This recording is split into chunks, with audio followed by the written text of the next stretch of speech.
Hello.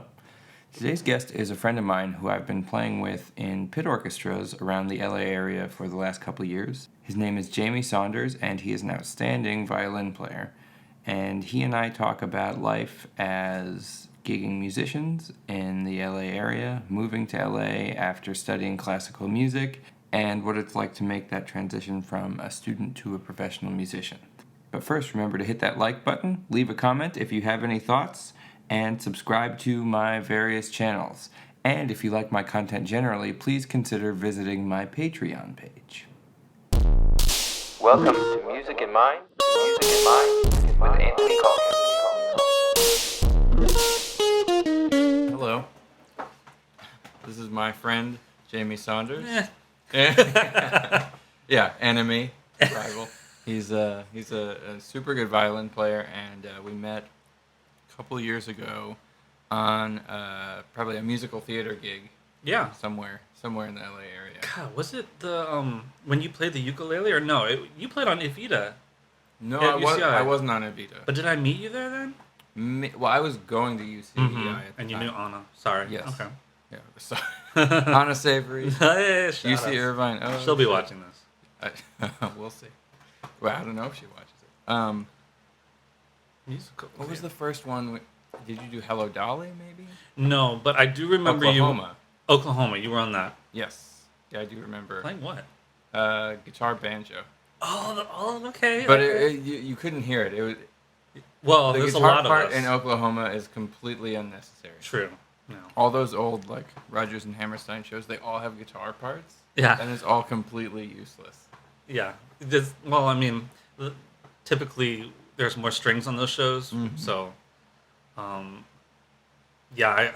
imagine we'd bury you, sound-wise. Yeah. It's a bigger orchestra. Yeah, I mean, that was a huge orchestra, too. There's, like, keys, too, I think. I don't know. I just know it was a shit show because of all the rewrites and stuff. Oh, really? I heard it was really good. Some of it sounded good. Yeah, well, it was almost like all kind of semi-original music just because my friend David Catalan composer, he had to like take all those parts just by hearing it and rewrite them because the music didn't come in like a couple weeks. He completely rewrote the ballet, right? Yeah, it was during his from a vacation. Recording. Yeah, he was doing it like in Florida. It was really cool though. He did a good job. Yeah. Very cool. So you are a gigging musician. I'm a gigging musician. So what does that mean? What all do you do? Well, when I first came out here, it was pretty much a hodgepodge of things. You know, you don't know anyone, so your biggest like, I guess, job would be weddings, and a few recordings, a few classical gigs and things like that. And then I remember it was maybe in 2012, a friend of mine a violinist friend, who couldn't do a musical gig. He gave me, he gave them my information, and I did. It was Miss Saigon at McCoy Rigby, and it was the whole run. And I've done musical theater a lot back home in Florida. I went to an art high school, so it was like this was like my jam. I love doing that stuff. And then I just after that gig, Miss Saigon, I just kept getting called back. I think just because it's a little bit rare for classical musicians to like really want to do musical theater, and I really want to do it. I've noticed that. Like I am down to be there all the time, like and do my best, and I find good satisfaction in it. Yeah, but it's really different from classical orchestral playing, right? Or it's different in some ways. Well, so the content of it, I would say, is very classical. Yeah. The demand for like excellence and being on your shit for like just one rehearsal and then you're with the cast the next day, that is a totally different skill set. Higher in musical theater, right? The demand, for quick turnaround and... As a classical musician, when you're like, hey, we're going to play Mozart 40, and it's like, well, everyone knows how that goes. Or like, hey, we're going to play this Beethoven symphony again. Yeah. All that rep is known. Yeah. But if you say, we're going to play some Legally Blonde, which is... But you got to learn it. You got to learn it, and also you got to, read. You got to play some really fun. impossible licks Oh my that are God, terribly that written. show is so not fun to play. Yep. Yep. Do you agree? I agree. Yeah, it could be fun. Speaking of a book that shouldn't exist, that violin book. It shouldn't exist? What the? I think there's one mention of like a strolling violinist, and even that part is just written terribly. Do you have that? You have the opening lick with the guitar though, right? Opening lick with the guitar. There's like a little solo thing, like it's like it's not quite what it is. I don't. Oh yeah, I know what you're talking about. Yeah, but it really it's kind of a synth show. It's a synth pop show. Yeah. And a lot of those licks were also mimicked on like crazy sound patches from the keys. So. Oh my God, I remember there were all these parts in my book that were like solo, and it seemed like solo. So I would like learn them, and then we get there the first day, and like the keys 3 player is doubling it on the other side of the pit. It was like, whoa, this sounds like ass. Yeah, and so as a classical musician, I can understand when you're in that space, everything just feels awful. Yeah.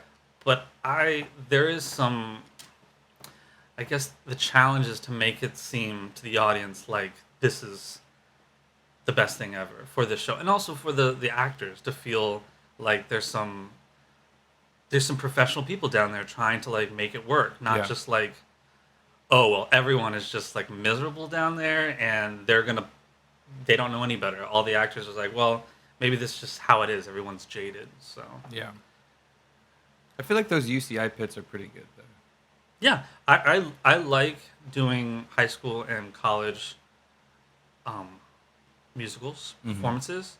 I see that hunger in a lot of, not to say that doesn't exist in like professional or like older generations, but like it reminds me of when I was in high school and everything was riding on that performance, and as it should be, I guess. You know, I like it. Yeah, I mean, the first few musical theater gigs I got, I was like, I need to learn everything perfectly or I'm never going to get another job again. Wouldn't that be nice if that's how... I still feel that way, but... That's good. Don't ever lose that. There's a lot of good guitar players around. Yes. There's a lot of bad guitar players around. There's yin and yang. It's like Star Wars. There's someone in the light and someone in the dark. They balance each other out. I heard a story of a Legally Blonde production where the guitar player couldn't play any of the solos. And so the violin player was like, oh, I can do them all. And just played all the guitar solos. See, that's awesome. And that's how you get hired for other stuff. Yeah, for sure. You can fulfill a... Not for that guitar player. Well, yeah, but who knows, yeah. I like that. I like the problem-solving aspect of these pits because usually it's there's books missing. It's truncated down. You know, there's not enough money to be spent on the orchestra. So like, oh yeah, you're going to be fulfilling this piccolo solo. It's like, well, should I really be playing it up in an octave, or can I change some things? Yep. Talk to the musical director. That's when you're like building something together. Yep. Instead of just being like, well, I'm unhappy because it's not the original book for me. So yeah, I do like the challenge of it. Yeah. It's cool. How do you feel about community theater? Well, What's your favorite? So I will say the positives first of community theater. There are those gems that you'd be like, wow, what do you like? You have a lot of talent, whether it be in the pit or on stage, or even you'll see. I feel like on stage more often. There's usually someone who shines. For sure. Yeah. And then you get to the pit and you're like, oh, you thought about getting musical degree or music degrees sometime, but you never did. Yeah. And so you're just doing this out of like a hobby and fun, but... Or there's people, like, there's sometimes you're in a pit and they do have music degrees and they're like terrible. And I don't understand. It's really weird. Well, you, like, run into this whole circle of musicians who... And, like, seemingly work, like... Yeah. Often. And teach often. I'm like... I'm like, spoiler alert, I'm pretty judgmental on a lot of teachers out here. Yeah. Being a teacher myself. Yeah. Because I see it all the time when I substitute teach and violinists come to me and I'll just ask them a question. Not trying to like, not a gotcha question or something like if they can fail at at this answer, but like just simple. Yeah. Like, can you point to the key signature? Mm-hmm. Do you know what a sharp is? And they don't. And I think that is selling those kids out, selling them super short, because I know what those teachers are doing. They're just trying to either just teach the piece, teach the song, teach it really basic, Right. and it's also laziness. So I mean, but there's this problem with students where when teachers aren't picky with the students learning things, like learning rhythms right and making sure that all their chord voicings are you're right and absolutely everything, right. Yeah. they're gonna hit a wall at some point because as they cut corners, they're just not building those skills as they go Yeah. up, and then something is gonna happen where things are gonna be way too hard for them. Yeah. Pickiness is a good way to put that. Like, I think that word has gotten like a negative connotation, or like anal. Yeah, right. like like he's just Yeah. too specific, or like he's never happy. And it's like, Yeah. well, but if you can make the student hear that pickiness, Yeah. can you hear how this is a quarter tone off? Yeah. This is less than a quarter tone off. Can you see how we lean into the leading tone more in string Yeah. playing, as opposed to a pianist which has no Yeah. has no They don't have any control over the yeah. tuning. Yeah. Right. So and not to say that I know all this stuff, but I'm kind of learning it through my students too, because all of them are so different. Yeah. I have people with long arms and short arms, and tall people, and Yeah. people who aren't very serious, or people who are super serious, and I have to like get them all to hear the same type of specificity Yeah. in music, and it just makes me better. So yeah, I wish more teachers would take it. It's not serious because it's not any more work. I don't feel like I'm prepping No. before my students be like, all right, I better do some research, even though I like finding new ideas on how to teach. But But it makes a lesson more fun if you're engaged as a teacher too. yeah, Like if I'll I'm get bored. just sitting there, just that sucks. That's It a does. terrible way to spend Right. time. Yeah. And so you're just being blasted by sound and bad sound at Yeah. that. Yeah. Yeah, I mean, like I have a composition student, and he sometimes is lazy about writing in all the rests, and so I just make him write in every rest. Like if he's writing piano music, like in the left hand, he'll just put the notes in the right spot, but he won't have written the rests. Interesting. And it's like this is really important. Yeah. Because it's teaching you to think about what you're playing and what you're writing and how things align and where things are lining up. How perfect that is to be lazy on rests, on putting in rest. That's Yeah. just so poetic. It's just like, it's like, no, they're just so boring. Like, Yeah, right. I just want to get to the Nothing's notes. happening. Yeah. But that's how I feel like my kids play. Yeah. Like, another spoiler alert, string players are terrible at counting, traditionally. And like, how many of my students, they just skip over like bars of rests. Be like, and then I go to the next thing. And like that's my fault as a teacher. Yeah. If they ever do that again, like, oh man. I hate when students talk in the middle of a piece. Oh yeah? Like I What about had a student who was like nervous, and he played like one measure, and then he goes, and then it goes, What? and then Really? it goes, and I was like, Oh, stop, I see. That's stop funny. saying that. Yeah. I know that the next thing is. It's especially cool when professionals do that too. Do they really? When they talk to you on stage, like in Bright Star, Oh. in the middle of a performance. Yeah. Yeah, that was a good time. That was a long run. 5 weeks, right? Yes. The 5 Bright weeks. Star, this bluegrass show written Yeah. by Steve Martin, Edie Brickell, which I've done.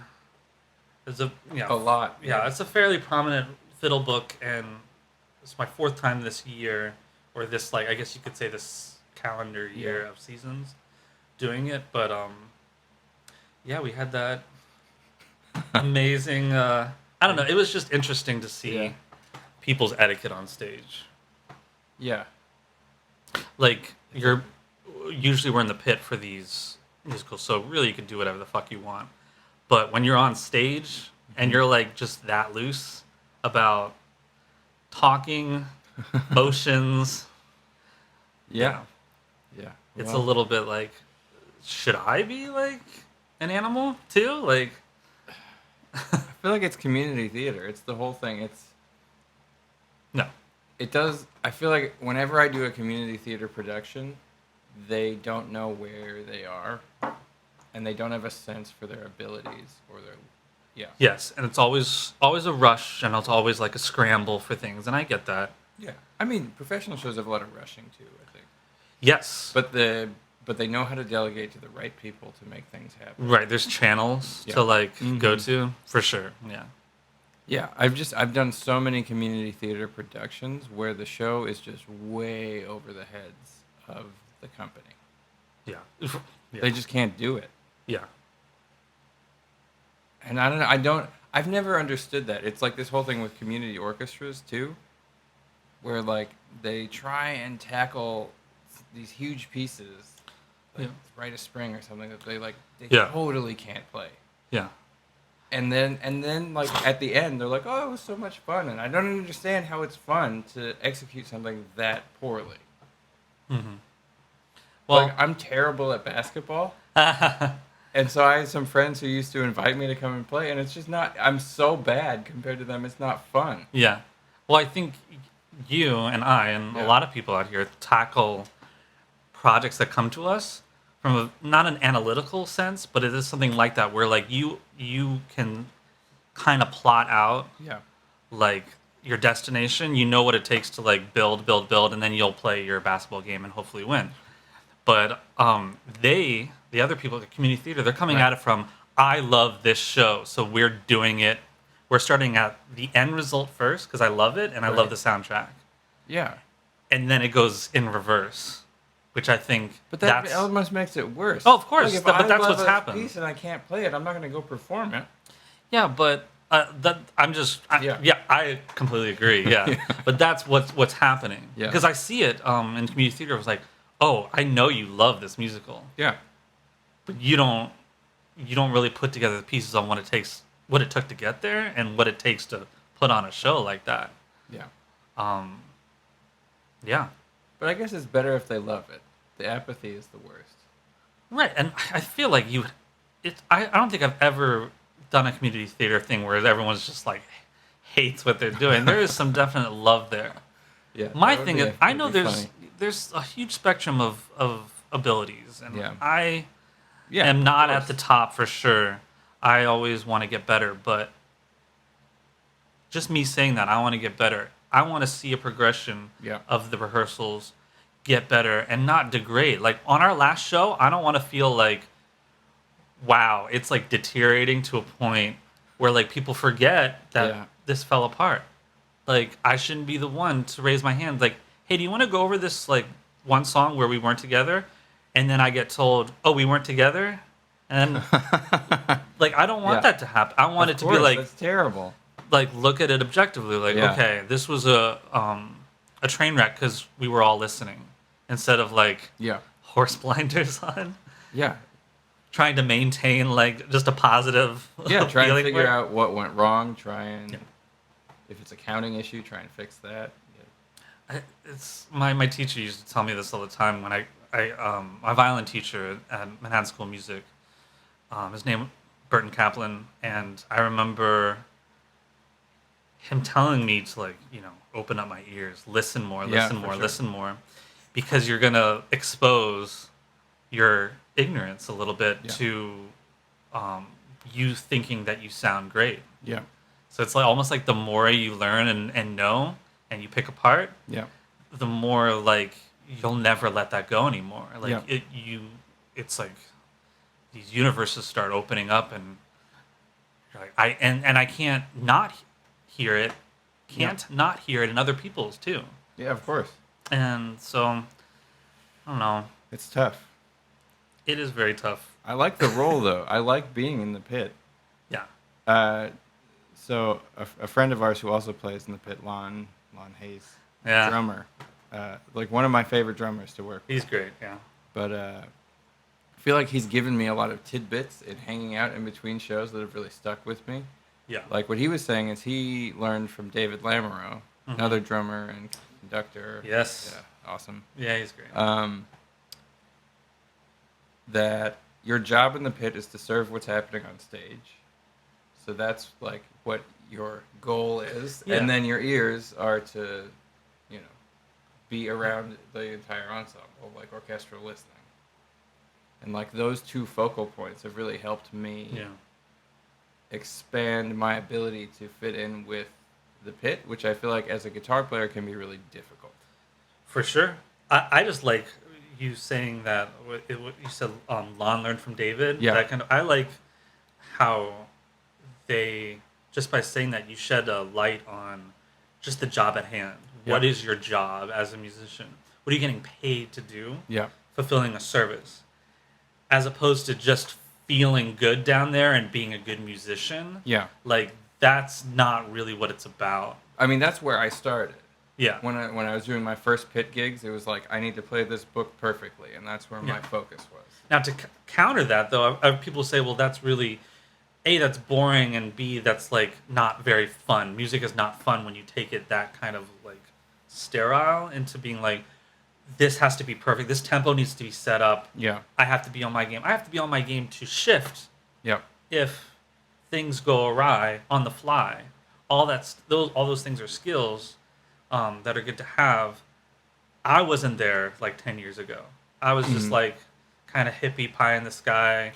I have a hard time imagining. I'm great all the time, and or like it doesn't like I'm gonna do what I do. And you're such a particular player though. You care so much. Well, I think doing it's all through this musical theater stuff because it wasn't even just the pits that I did out here. Mm-hmm. It was like the Long Beach had this Musical Theater West had this reading series. It no longer exists, where they do these old productions of musicals that are you have one rehearsal, and then the next day is rehearsal with this cast. That night you perform, and it's a reading series. They have the scripts on stage, but this is like the ultimate community theater where everyone wants to do this. Yeah, super talented, but they know that no big theater is gonna like want to do this 1930s musical that has like some questionable stuff like racism and things like that.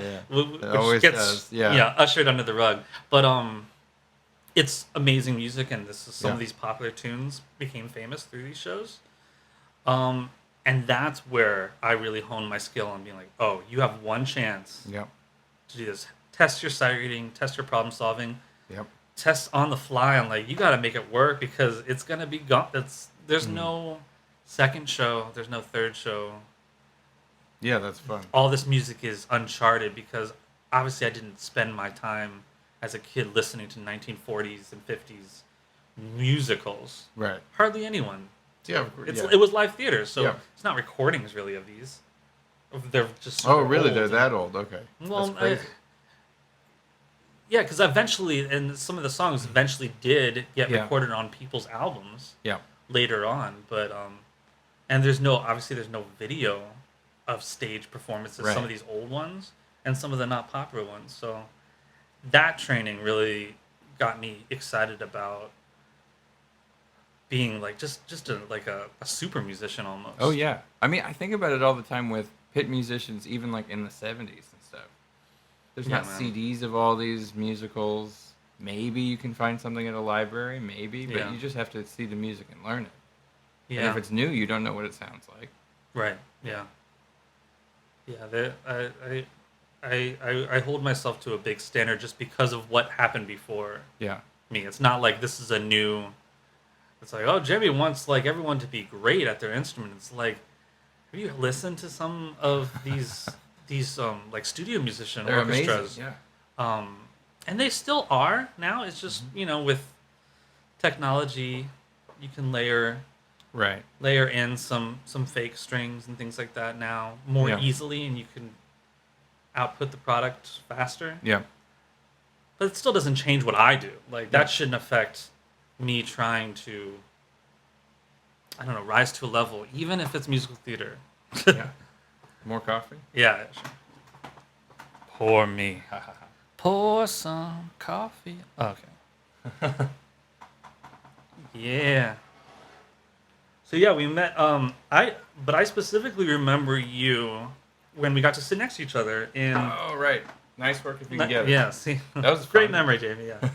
So you played ukulele, Yeah. which was wrong.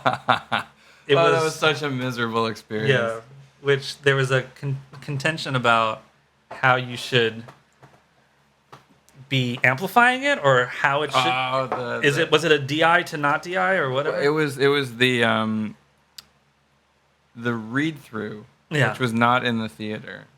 And Yeah. so just for the purposes of the read through, I was running my ukulele through my guitar amp so that it could be loud enough. It's for everyone to hear, yeah. Right. Not that that was the final sound. Not that that's what it was gonna sound like in the hall. And I feel like you mentioned that like multiple times throughout the rehearsal. Like, just so you know, Yeah. this is my situation right now. I know it's not ideal, but yeah. But we get to the ukulele song. Start going. Stop!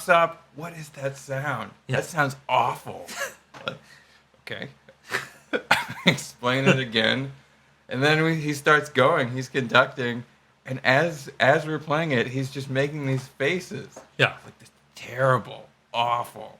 Yeah. And we're like, Nice. Cool. Yeah. Great. We have about like 20 more cues to get through. Yeah, right. You want to like work on that stuff since it's our first time seeing this music. Like, I don't care if there's like ostriches, Yeah.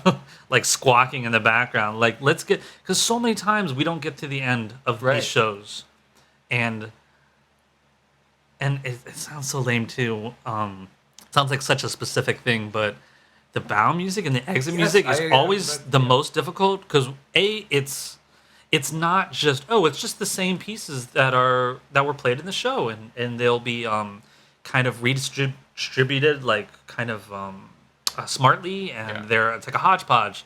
It's like a cadenza almost of all the popular tunes. It's like, no, it's always in 17 flats or 17 sharps, weird transitions. And you have a solo you didn't have before or something. Yeah. And granted, you should be able to sight read it down perfectly, but some of this stuff is not smartly like transition tempo wise. Like, it's not intuitive. Right, you don't know what the feel is going to be quite and stuff. Yeah, and another thing not just my teacher said, but most people, I think a singing world, say it's like your first and your last notes or phrases, first and your last songs. Mm-hmm. The bookends are really what drives it home for the general audience. You want to start with a bang, and you want to end with a bang. Yeah, of course, that makes sense. If you end with like orchestra's like sight reading terribly exit music, first of all, your orchestra's gonna feel like crap. Yeah, and they're gonna go home feeling like shit. Yeah, all the audience that are peering over like we're freaking polar bears at SeaWorld, being like, oh, I want to hear who's down there. They sound great, and then you see their faces like, yikes.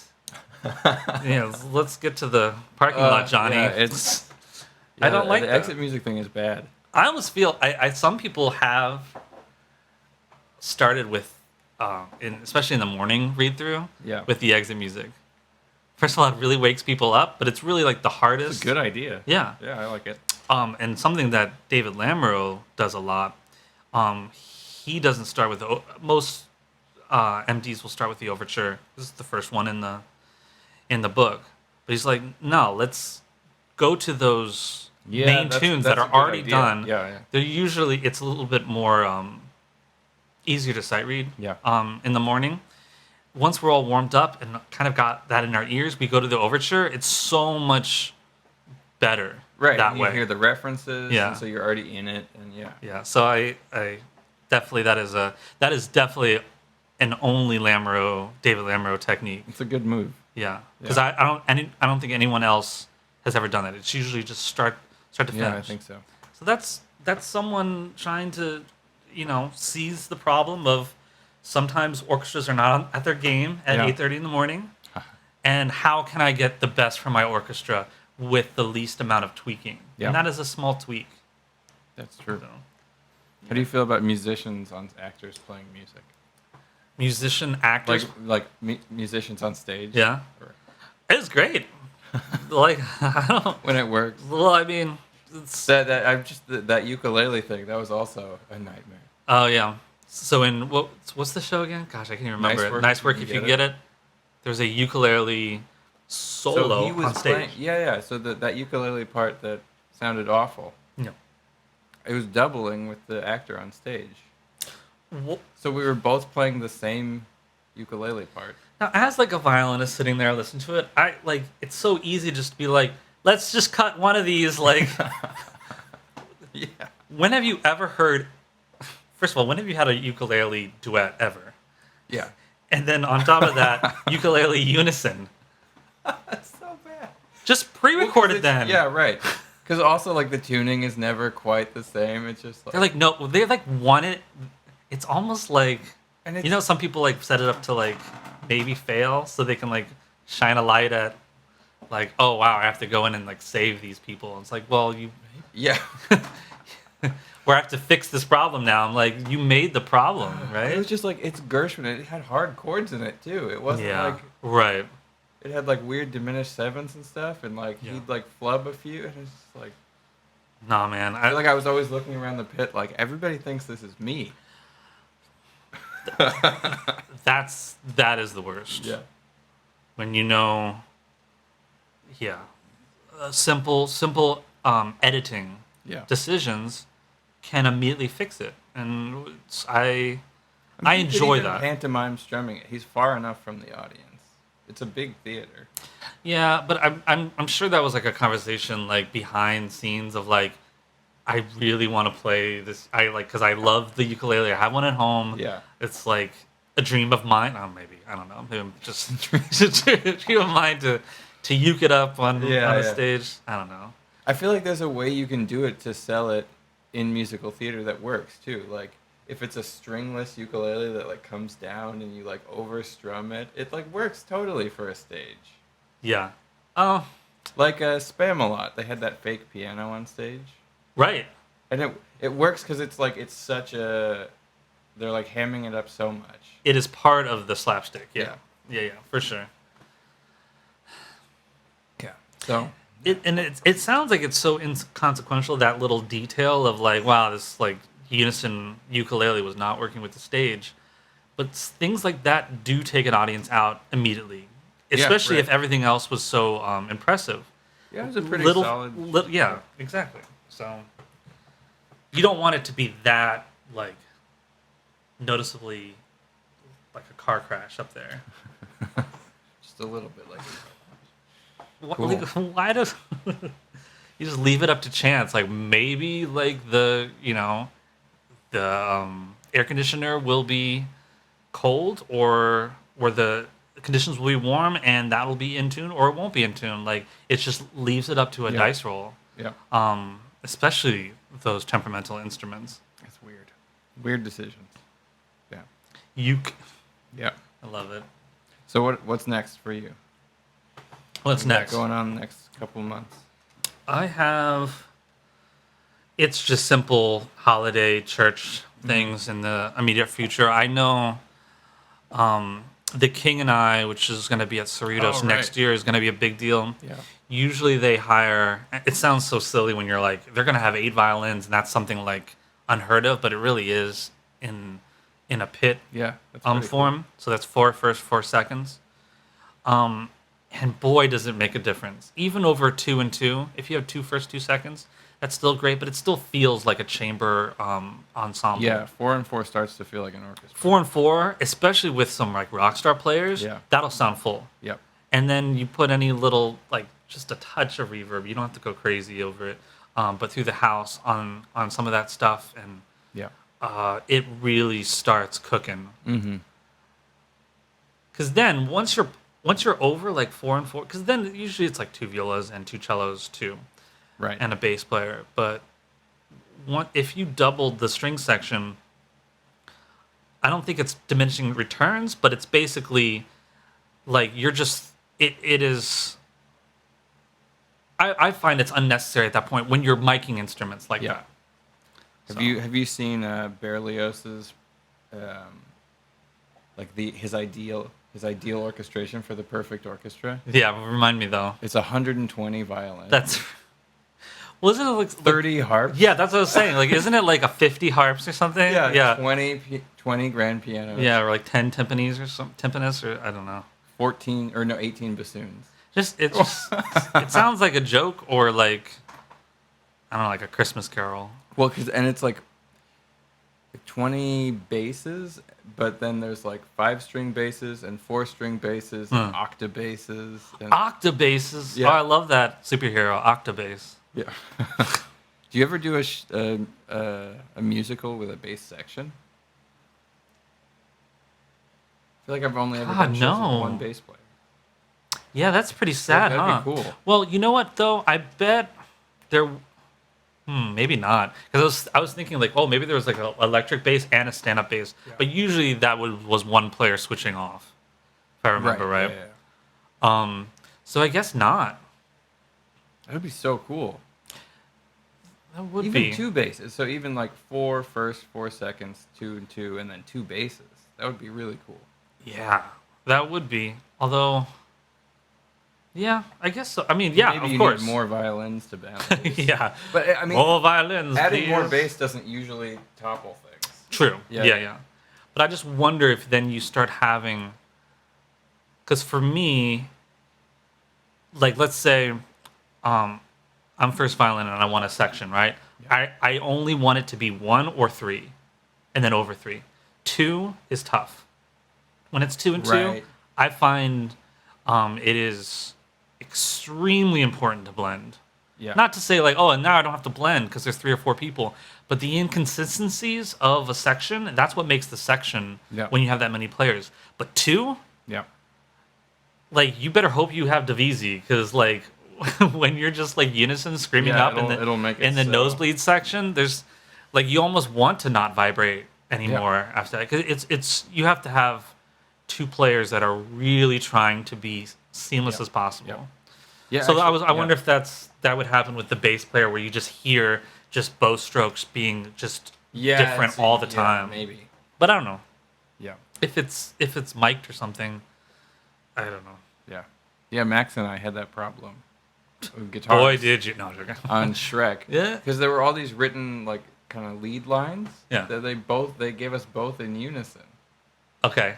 Which makes no sense. I hate the unison track for some composers, just to write that, like It's just unnecessary. it's impossible to sync up 2 guitars Yeah. in like a high melody. Yeah. And I also hate when I'm in a lot of hate, right?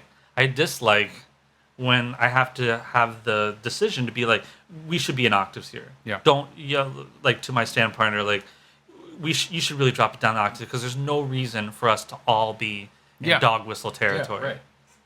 Because I would imagine that's what it used to be,